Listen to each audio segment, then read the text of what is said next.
एक सेंटर जो हमारा अलवर जिले का था, उसमें कुछ देरी से ट्रैफिक जाम होने की वजह से पेपर थोड़ा देरी से मिला और फिर वहाँ के लड़कों ने वहाँ पर परीक्षा देने से इनकार कर दिया।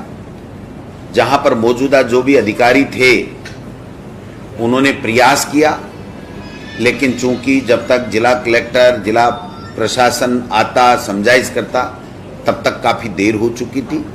लेकिन सेकंड पारी का जो एग्ज़ाम है वो पूरे तरीके से वहाँ पर जो सेंटर पे थे उसको सबको ले आया गया।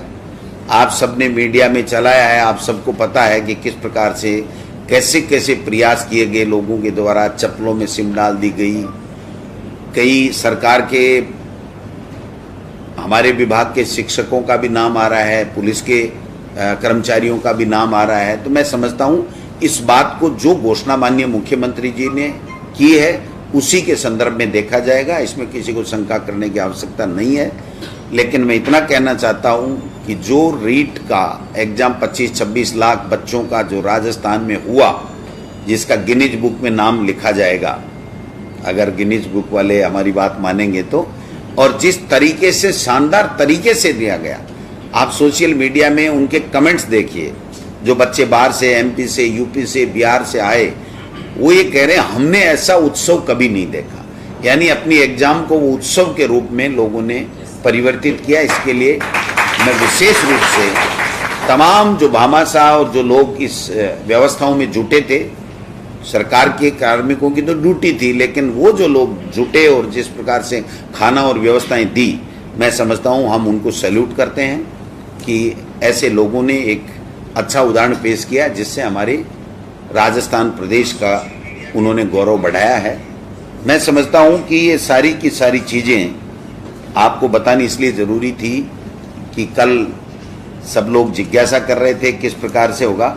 अभी मैंने नोडल एजेंसी को, निदेशक महोदय को कहा था कि आप बात कीजिए कि हम इस सेंटर के बारे में और जो बच्चे उस सेंटर के ऊपर पर्टिकुलर रह गए उसके बारे में हम लोग क्या करने वाले हैं। इन्होंने वहाँ के चेयरमैन और सेक्रेटरी से बात की है, वो ये कह रहे हैं कि जो सेंटर पूरा का पूरा रह गया था उसका पेपर हम जल्दी से जल्दी दोबारा बनवा करके एक सेंटर पे या दो सेंटर पे, जैसे भी उनको ठीक लगेगा, वो उनकी एग्ज़ाम हम दोबारा लेंगे और दोबारा लेने के बाद में हम लोग रिजल्ट जारी करेंगे। ये जो बात उन्होंने नोडल एजेंसी ने कही है। फिर भी अगर कोई दिगर बात आएगी तो विभागीय स्तर के ऊपर उसकी जांच कमेटी भी बैठा दी जाएगी। अगर कोई किसी तरह की कोई बात आती है ऐसी जिसके लिए जांच किया जाना जरूरी है तो उसकी जांच कमेटी भी हम लोग बढ़ा देंगे। जो पेपर पहुंचना चाहिए था 8:30 बजे, वो 10:20 के ऊपर पहुंचे। तो ट्रैफिक जाम होने की वजह से जो एक तरीके से प्रशासनिक चूक रही है, हालांकि उनको एक कह दिया गया है कि आपको इतना समय हम ज़्यादा दे देंगे, लेकिन हर तरह के लोग रहते हैं, उसके ऊपर वो राजी नहीं हुए और वो एग्ज़ाम नहीं हो पाई।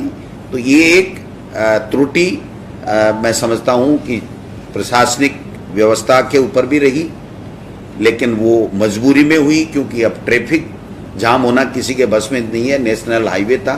तो मैं समझता हूँ ये सारी चीज़ें हुई है। इसके लिए हम लोग उन बच्चों का नुकसान नहीं हो, इसलिए हम ये एग्ज़ाम दोबारा लेंगे।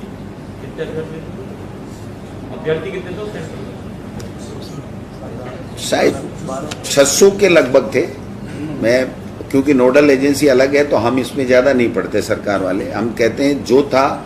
अभी मैंने पूछा कि आप क्या करने जा रहे हैं, क्या निर्णय लिया नोडल एजेंसी, तो उन्होंने कहा हम दोबारा एग्ज़ाम इनकी लेंगे और मुझे तो जो कहा गया 15-20 दिन में हम लोग इनकी एग्ज़ाम की व्यवस्था कर देंगे। तो मैं समझता हूँ कि 15-20 दिन में, 2 दिन आगे पीछे भी हो सकता है, लेकिन जल्दी एग्ज़ाम दे करके उन बच्चों का कोई नुकसान नहीं हो, इस बात को हम सुनिश्चित करें। इसके अलावा कोई शिकायत कहीं से प्रदेश में? देखिए, जो आप सबने देखा होगा कि जहाँ जहाँ भी पुलिस की मुस्तैदी के साथ में, प्रशासन की मुस्तैदी के साथ में जो लोग गड़बड़ करते पाए गए, उन लोगों के खिलाफ कार्रवाई हुई है। और ये कार्रवाई जब इतने लोगों के खिलाफ हुई है तो अगर इनकी चेन सर्किल आगे जाएगी तो जितने आगे तक जाएगी उतने आगे तक हमारी सरकार, जो भी एजेंसीज हैं जांच करने वाली, वो ले जाएंगे। और एक व्यक्ति के बारे में भी अगर हमें कोई इस तरह का कोई संज्ञान होता है कि उसने गड़बड़ की है, तो उसको पूरी तरीके से तहकीकात करके, पूरी तरीके से जांच कर करके और पारदर्शिता के साथ में इसका रिजल्ट जारी कराया जाए। कब तक जारी होगा? अब वो तो देखो नोडल एजेंसी का काम है। जो ये परीक्षा होने के बाद ही पूरी परीक्षा का रिजल्ट एक साथ ही जारी किया जाएगा, अलग-अलग जारी किया जाएगा? वो इससे कोई लंबा चौड़ा फर्क पड़ने वाला नहीं है।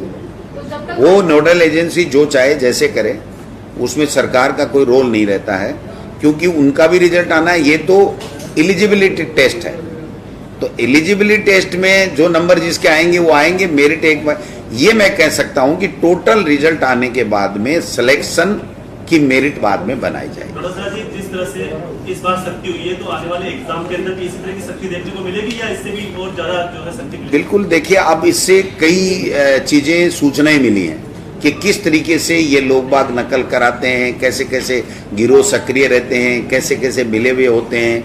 तो जो हमें इन चीज़ों का पता, प्रशासन को पता चलता है, तो उससे आगे के समय में उनको और ज़्यादा अच्छे तरीके से और ऐसी नकलें नहीं हो या गड़बड़ियाँ नहीं हो, उसको रोकने के लिए हम लोगों के पास में जो एजेंसीज हैं उसको क्लू मिलते हैं, और जिससे और ज़्यादा बेहतर तरीके से आगे के एग्जाम्स हो सकें।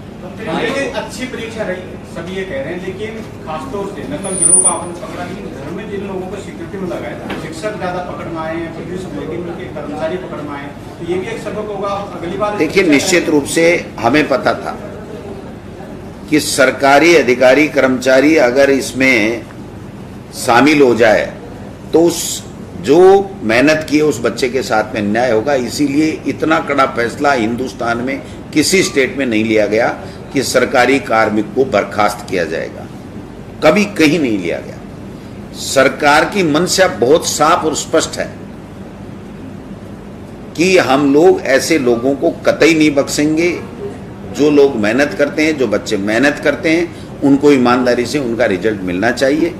तो मैं समझता हूं कि जिन जिन कार्मिक पाए गए हैं, अब इतने बड़े अथाह समूह में 8 करोड़ लोगों में आप किसको क्या कैसे पहचान सकते हो? जब कोई चीज़ सामने आती है तभी ये चीज़ें होती हैं।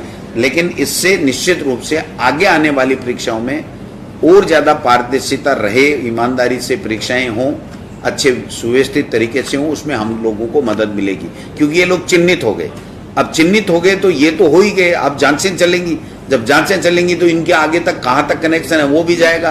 तो एक तरीके से इनके जड़ तक पहुंचने में सरकार को मदद मिलेगी।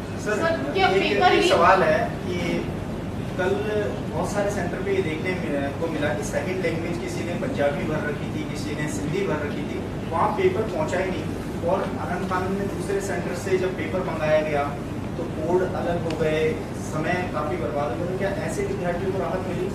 हमारे संज्ञान में ऐसी कोई चीज़ नहीं है।